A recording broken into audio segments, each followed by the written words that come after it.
Rockin and Rollin Through the 50's by Billy Ed Nance.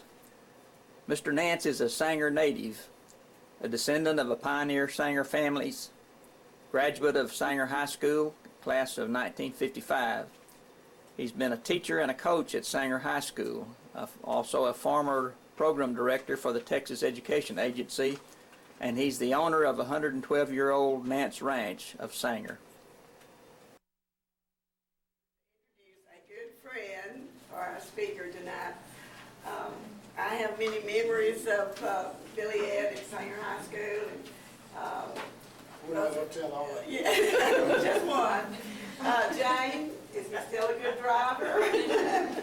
Well, we had 30-minute lunches, but I know on one or two occasions we went to Denton and back in the 30 minutes and had lunch, driving 100 miles an hour, and then I was Jane was driving. So he must be a good driver. But most of you have his bio that was in the paper, that he's a descendant of pioneer Sanger families, and all of us remember Ed and Ethel, fine people that we grew up with and treated them as parents. And he went on to successes all over Texas, and I guess his greatest success was program director at Texas Education Agency. And those of us in the school business call it the head shed. And so he worked down there, and he had some friends that I was friends with down there. But we're very happy to have you tonight to share with the 50's, Rockin and Rollin through the 50's. Okay, thank you. Some of y'all came in late.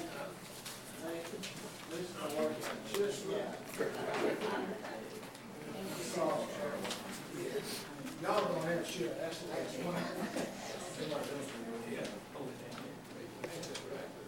Just so y'all, I tell you what, I mean, you know, I've done some of this kind of stuff, not about this particular thing, but Jane will tell you, I don't ever really know what I'm going to say or do till I get up here, and that makes it kind of scary.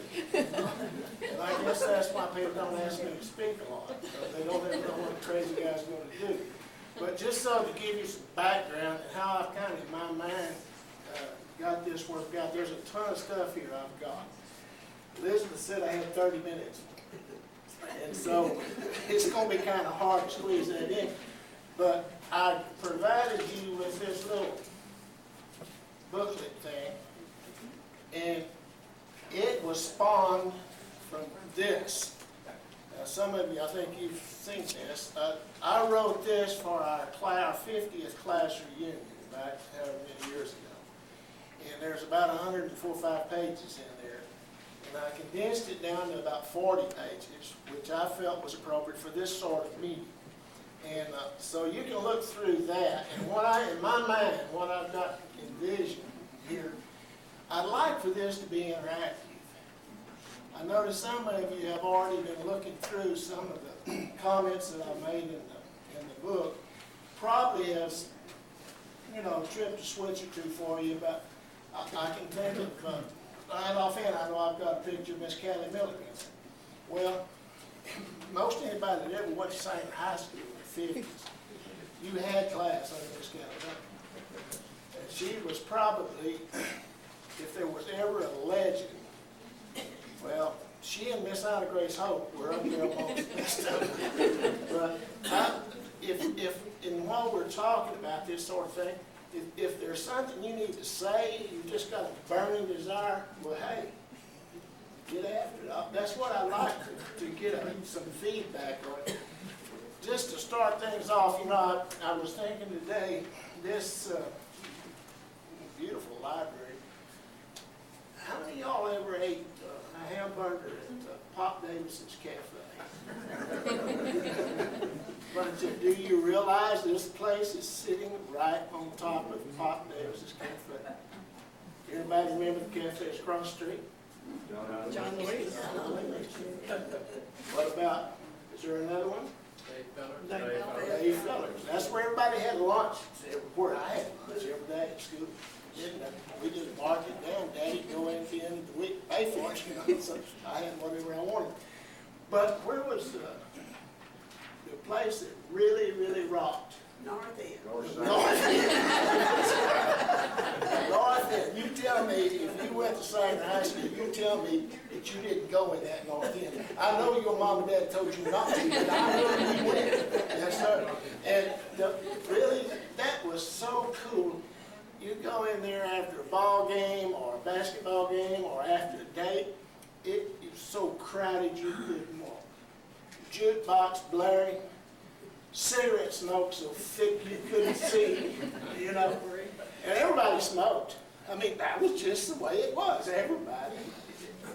I remember 1951, we had a pretty good football team. Jerry Lovell, remember Jerry? Merle Bishop, Bobby Mosley, some of those old-time greats. Article came out in the Houston paper. We had won by district and we're going to regional. Article in the Houston paper right before the regional game says, Smoky Indians go to regional. It said in the paper, it wasn't accurate, but it said that every member of the team smoked. Well, Jerry Lovell didn't smoke. And that's about the only one.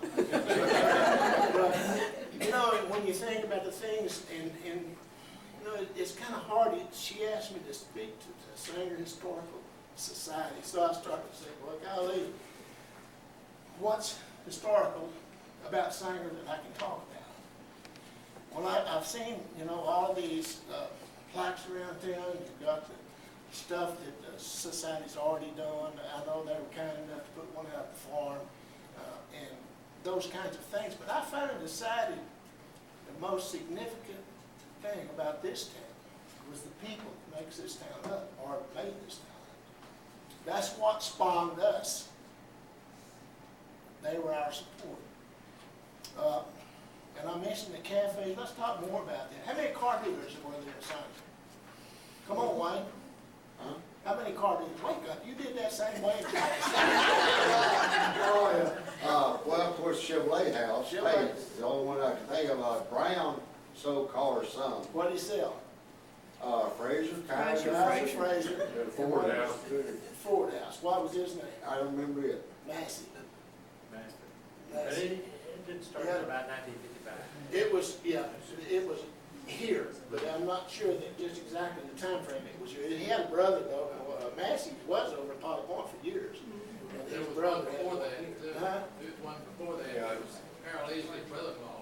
Had a car, Ford House? Yeah. Okay, well, see, that's the Back kind of there by feedback the, I'm looking for, because I don't know. By the Old West.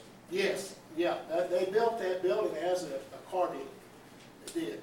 Okay, let's talk about something else. I know Yes. one more. There's international pickups were sold up here. Yes. At the Chevrolet Yes, place. Perry. International, Jack Perry. Jack Perry. Yeah, that's right, I forgot about that. Thank you, that's exactly right. They don't make those trucks anymore, no, you're gonna truck your dad. Yeah, we had it.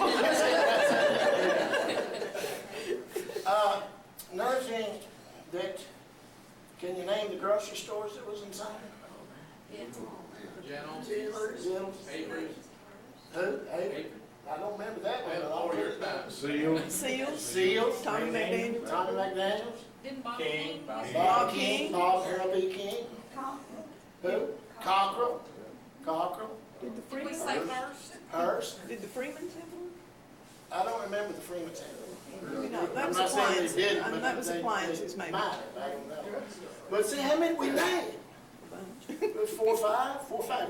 And now we've got one that's up here, and most folks go to Denton, you know. I don't know why, but they do. But then, I don't know, it was so, this community in this area was so welded together.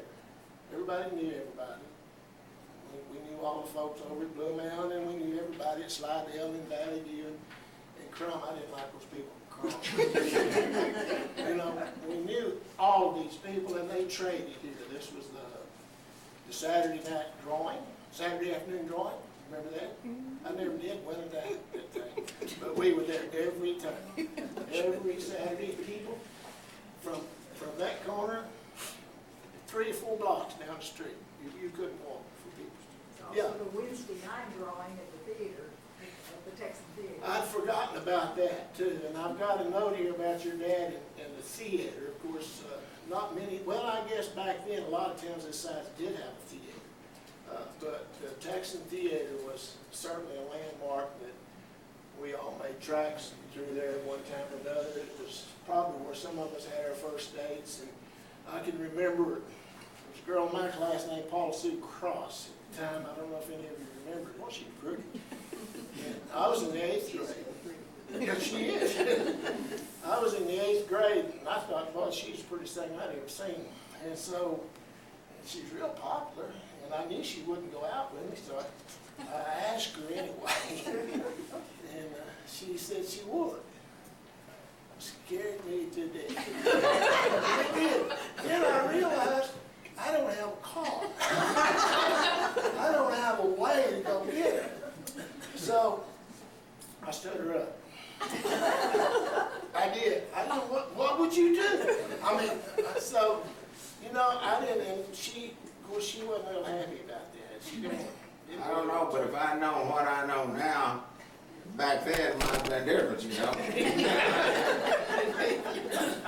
But the thing about Paula Sue, we finally had a class reunion about in 2005. You know, she hadn't forgot that. She hadn't. But, you know, the Texan Theater was a place where everybody went on Saturday nights, and you go in there with a 25 cents usually back then, and you could get in and for a dime, 15 cents, and have enough left to buy 2 candy.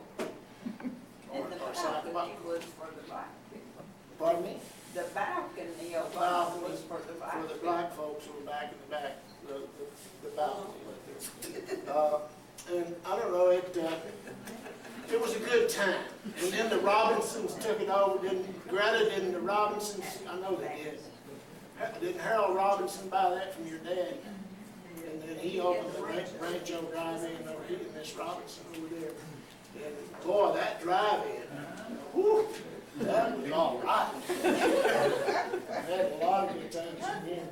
You know, something that I've always regretted, and this, I don't mean this to get on anybody's toes or anything, but they wouldn't let us dance. You know, it's just unheard of. You just couldn't do that. The churches and everybody, we had a little gal in our class. You talk about the North End Cafe. Do y'all remember Ruth Jean Thomason? Oh, mercy, she could dance the bop like you can't imagine. And sometimes she'd do one called the Dirty Bop, and that's something you didn't really want to see. But she had a dance in her house, right across the street from the school up where she lived. And I somehow got invited. And, you know, she pre-planned all this, and I never had been to a dance. And so they kind of put the music on and set the mood and everything, and finally, I found me a gal, and I thought, and we got started, and I thought, this is going to be all right. You know, we liked that pretty good, but that's the only dance I ever went to. Before or since, I mean, really.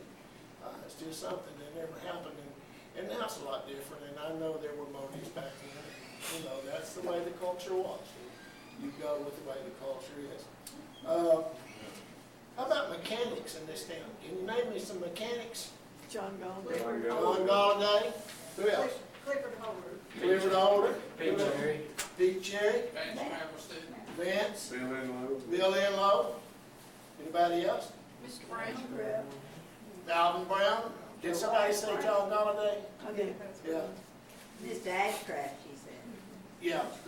Yeah, that's right. Joe Dale. Joe Dale Ashcraft. We named off 5 or 6 mechanics. How many are there now? Couple. 2 or 3. I don't know. Not many, but there were a lot more back then. And things change. You think about barbershops. Dennis Wendell. Dennis Wendell, and there was one other. Ed Chestnut. That's it. Mr. Delbert Jones. Oh, yeah, Delbert Jones. But he worked in the shop with Chestnut, didn't he? Or not? Well, he had his own shop later. Later. He did. King later. Yeah. My And dad had a barbershop here in town forever. Your father? Touchstone, Mr. Touchstone. Touchstone. he did. Yes, I Touchstone forgot that. Tyson. But that's why I want this, thank you, that's what we're looking for. See, I don't want to do all this stuff by myself. You guys are the ones who have all the answers. Yes, sir. Who painted the trees white? You know, I don't know. Yeah, they were lined, yeah, they'd been I came lined. through here on the way to the Texas OU football game, half drunk one night, probably whole drunk. And the thing I remember was the white tree. That's, yes. That's what everybody. That was a sign of landmark. Everybody knew that. When you come through here, those trees are always gonna be white, and they kept up with them, they painted them, and they did what they were supposed to do. And you can they might not remember the name of the town, but they remember the white trees. Never forgot. And that's pretty neat, I think. I was talking with Tom through By technology. the way, that was before I met Alan. Well, I'm thankful for that. She fixed you all, she hadn't quit working on it. We're not there yet. Back to the mechanics, there was Oscar Weeks Oscar Weeks, and Jack McReynolds. Jack, yeah. See, isn't it fun to think back those old times when those people that were such a part of us, such a part of me, you know? I mean, that's our heritage. But I was gonna mention that Tona pointed out something, I hadn't even thought about it, that she said she'd spoken with some kids somewhere, I don't remember, and pointed out to these youngsters that our 5th Street used to be Interstate 35. Basically. Well, I know, but Interstate 35, I mean, and it blew their mind. Of course, what they were envisioning, there was traffic that's out there on Interstate 35 going down 5th Street. And sometimes after one of those Oklahoma football games you talking about, it happened like that. It did. There was bumper to bumper all the way through here. Never seemed to cease. So that's interesting. You mentioned doing something with the school or the history classes. Well, see, that's the sort of thing I think kids need to know. They need to know. I think they're very interested in it too, because the few times that I shared with them, they would ask a lot of questions about, and seemed to be really amazed at what the differences were. Well, yeah. I mean, they should be, you know, because from our generation back to I don't know how many decades that is, but there's a bunch of them. There's nothing the same. Everything has changed, you know, and you know, in another 50 years it's going to change again, and that's kind of scary. But I've got what I remember for now. And that, you know, that's all I have to hold to. That's good enough. We've run through about all I have there. I've got a couple of other things in this little old book here, and I don't have a chance to read through this. And I put the picture of the school on the front. And this was an architect's conception back when the old gym burned. I've got a note in there that Miss Higgs had put on the internet about that old gym. And I do. How many of you remember the old gym that set out west of the school? It was a nice, probably one of the nicer facilities around here. And you know what I remember? I remember two people. I remember Billie Jean Sebastian playing volleyball. She was good. And I remember Janine Wiley singing. She was in a play. There was a stage. And she was in a play. And I was in I was in the 5th grade when that thing burned. And the thing that kind of amazed me, and there's a date in here, I don't remember what it was. What is the date? It burned, 1948, January January 1948. 28. 1948. Yeah, of 48. Burned to the ground. Had to have a total rebuild. And that's what they did. They said it was a $60,000 loss, which that was a bunch of bucks back then. But the thing that really amazed me, that they opened school in September. From January, in a 9-month period of time, they opened school, and not just a school, but a nice school. But the thing about that gym, it was the only one around that had the individual seats. It was, in it at yeah, the time. yes, you're right. It was really an outstanding. It was a nice gym. WPA built that gym, I've learned. that was all back part of the New Deal and all that kind of stuff. But that was a nice facility, and then they built the new school. And the only thing that has survived to this point is where the superintendent's office sits now. That was the science room, the bookkeeping room, and the home economics room. That's all that's left. Gives me chills every time I go by there and see that parking lot. I got a brick out of that parking lot. I got that at home.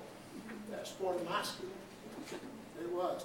And, you know, like your class, that old building, that has to hold some fond memories for you. Oh, I would give anything for it to still be there and walk in and see. Oh, yeah, yeah.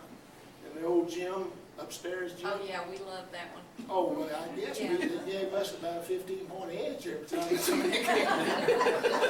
I'm telling you what, you didn't throw that ball in. You had to know how to throw that ball in from under those bleachers, because you're going to hurt yourself. And you remember how the people used to sit on the stage and yell at the umpires? Yeah, oh, yeah. You've been there. You know, I recall, and this was after the 60s, 50s, but I remember one night when I was coaching here, I was sitting on that stage you're talking about. Mr. Arledge was the principal. He may have been superintendent, but anyway, we were playing Farmersville, guys, the boys, and they had a really, really good team, so did we. And I was sitting there, and I happened to look down at the far east end of that building, and I don't know why I even looked up, but there's a crack in that wall about that wide. I didn't know what to do. Call Mr. Arledge. And we talked about it, and he decided, and we decided, if we had tried to evacuate, which is probably would have been the smart thing, it would have been total chaos. People getting out of those upstairs bleachers, trying to get out the exits. So we rolled the dice and won. And so they called it structural engineers the next week and put cables up in there, hold everything back together. And then shortly after that, well, they, you know the story from there. They worked on it, rebuilt it. But I don't know. There's a ton of stuff in here that I think you'll find of interest. I have to again come back to Miss Callie Millard. I didn't like what she taught. I didn't like it at all. That was the boardest class I was ever in, you know. But she was a sweetheart. She really was. Everybody loved her. And this school and this town was her, that was her marriage. That was her life. You know, she as far as I know, she was never married. I don't think she was. But she gave and gave so much. People didn't realize it.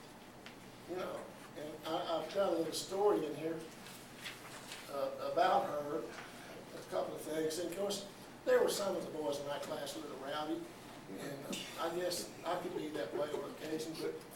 But like I said, I didn't really like typing. I didn't like bookkeeping. Well, I went off to college, and after I finally got out of English, well, I like 2 hours having enough to graduate. 2 hours. Guess what I took? Typing. I was a senior. That's what they offered. That was the course. It was a 2-hour course. And I sat down in there. I never missed a lick. I made a good, solid B. One of my better grades. You know, a solid B in that class. And it was Miss Callie that taught me that. And as I was doing this, and this took a while, folks, I was doing that, and I was writing that story about Miss Callie, and I thought, here I am doing what she taught me to do that I hated so, you know, back then, and I'm still doing it. And now we play on the internet and the chat rooms and all those little weird things we do, And I'm getting pretty doggone good at that typing. I'm telling you, I can make that sucker hum. And I don't make too many mistakes, you know, but it doesn't matter in chat anyway. Billy Ed, was it Miss Kelly or Miss Burris that carried the ruler? Miss Burris. You know, yeah, she was our 6th grade teacher. And I don't think I sick a day. And I believe that woman was mad every day I did. And that's the truth. I don't but she was a teacher. She put up with no foolishness. They talk about zero tolerance. She had it. She knew what zero tolerance meant. She not only had that ruler, we had an old kid in our class named Lloyd George. I don't know if you remember him. We had another one in there named Richard Patton, and another in there named John Springer.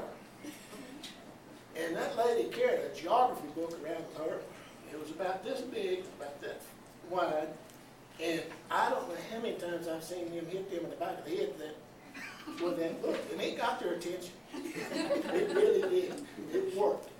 Think about doing that today. Billy Ed, I think our class was the record for number of broken rulers. I don't doubt it at all. But you know, she was all business. She had no bull about it at all. But she was a teacher. But do you know what she did when she retired? I have no idea.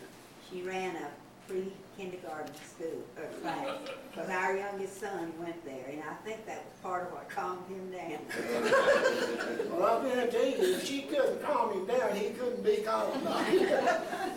She had that. She was an art. She really was, and I appreciate it. You know, it's a shame that we appreciate people this far along. I never told her thank you a time, not once. You know, all of our teachers was about the same way. They were all different, but every one of them cared about us, you know. And anyway, I wish you'd look at this thing. I told somebody there's going to be a test later, and I think we've already reviewed it pretty good. But I wanted you to have something to take with you, because I knew with 30 minutes that she's given me, I wouldn't have time to go through all of this. There's one thing I do want to point out, though. Let me see if I can find it. And I've got all this stuff lined out by years.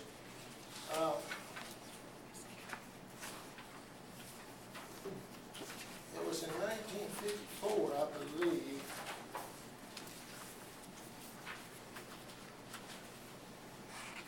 Anyway, it was when that lawsuit, Brown versus the Board of Education, dealing with desegregation. And the comment that was in Kansas, I believe, wasn't it?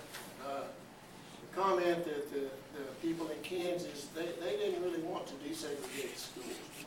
And their comment was that it wasn't fair to the black kids to have them go to white schools, because when they got out of school, they were going to be segregated, because the general population was segregated at that time. So it seemed logical to them that if they're segregated there, that being segregated in school was just good training for what was to come. Of course, they reversed that. And you see, all of us in this room, without exception, I think I can say that, and unintentionally, we were raised prejudiced. I'm sorry, we weren't. When you think about it. How many blacks ate at John Lee's Cafe up there with you? Or at Pop Davis's? Didn't happen. I remember I wanted a banana split one time when I was working hauling hay with a black kid. And there's another, his name was Peanut. That's all I ever heard him called. I don't know what his name was. He couldn't go in the drugstore to get a banana split. So I went ahead and got to it and said I was on curve and ate. But see, I think I've overcome my prejudice. I think we've all come a long ways. But in 1954, 55, it wasn't good. And the Supreme Court ruled they had to desegregate schools. You know how long it took? This school was desegregated in 1965. Yeah, that was the year I was a senior. That's right.